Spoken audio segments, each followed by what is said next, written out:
So the one thing I'm kind of interested in, I'm hoping that you can get into one of the teams doing music because you are both in bands and have done recording and have dealt with releasing CDs. Unfortunately for humanity, yes. Right, right. And, maybe we'll link to you at some point, but certainly not right now because I don't know the link. Well, we're not here for plugs. We're here Right. for the artistic content. Exactly. But, so you've dealt with working in making CDs. You've dealt with live shows. But the music and what you have to do to make music work for games, I'm interested in you working on one and seeing the different requirements and, like, seeing, because it's not just, like, you're not just writing songs. So similar, like, if you're writing for a movie or, like, a 48-hour movie, you're timing your scenes and you're rewriting the music to match the beats a little bit in the visuals, but you also have a lot of control over the editing of visuals to match the music a little bit better. But in games, if you're doing, for instance, a rhythm game, you don't have a lot of options to, like, swing the beat. No. You have to be exactly on that BPM because the program is expecting that in the background, and then once it starts getting off, the player's lost because now it doesn't line up.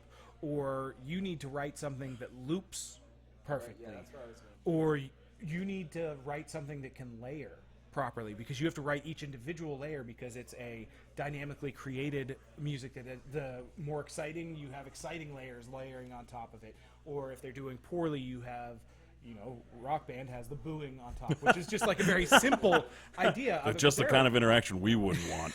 Yeah. But I've come to expect there's a whole art and science behind doing game music that is different than other kinds of music, but also you still need a nice catchy hook. You still need to have music that is good to have people enjoy it, but it has to be good in a way that they can also listen to it for 10 hours straight. Right. Yeah. And that's a different kind of good than like something that's super catchy and like you sing along to, and then after the fourth time you want to shoot yourself. That's the daunting task. There is if you're gonna do anything, and I think in gaming you're gonna come across repetition at some point when you Sure. talk about audio.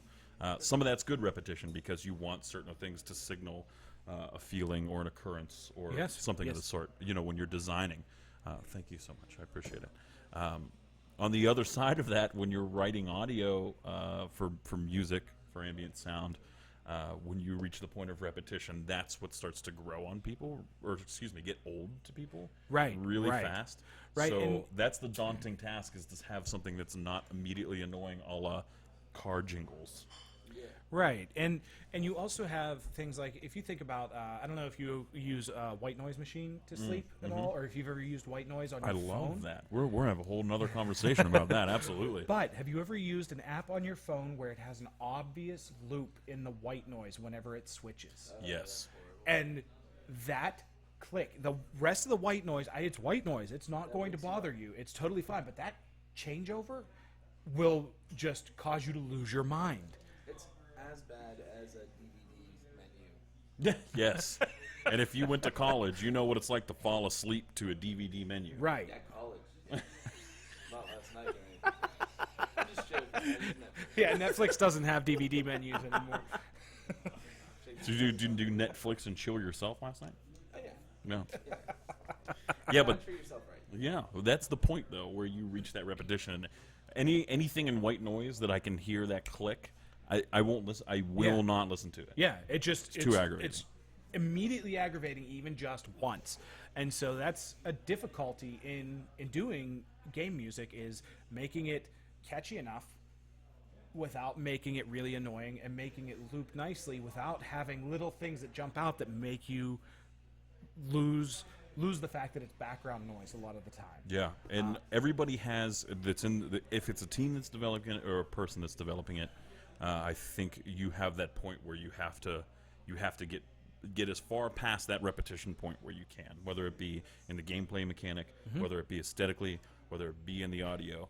I think from my estimate of it and what I've done before, that the audio is always, to me, the first part that I get immediately annoyed with if I can hear that spot, or if I can anticipate what's coming, or it's too much.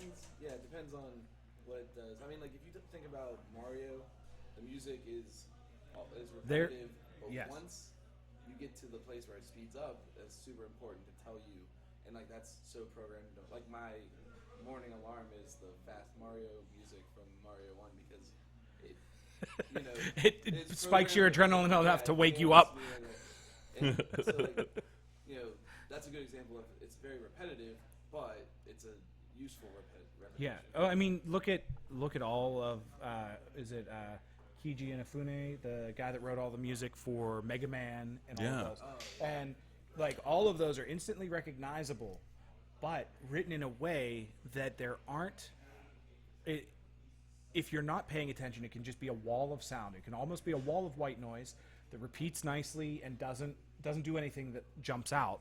But if you're listening to it, you can pick out the tune and all the other aspects of it, but it's not something that it forces you to listen to. Yeah, that's strange, and I didn't think about it when we were discussing it just a minute ago. But there are ones that do sit timeless in your love of these Oh, things. yeah. You were talking about your ringer. My ringer is a Zelda tone from 64 from Ocarina of Time, and some of those are not things that you, at least for me, that seem to get old. Like they just don't seem to do so. A lot of them we're all using as ringtones. We're using as alarms. Like those are things that you love, and you know when you hear it that you love. And I personally, I haven't gotten tired of them. If I go back to those old games, if I go back to, Mario 64, that's things that were out when I was a kid. Zelda, Ocarina of Time, back to Nintendo games, back to some of the early titles. You hear that music, and the love for it is right back. Right. Down right. to. Have you ever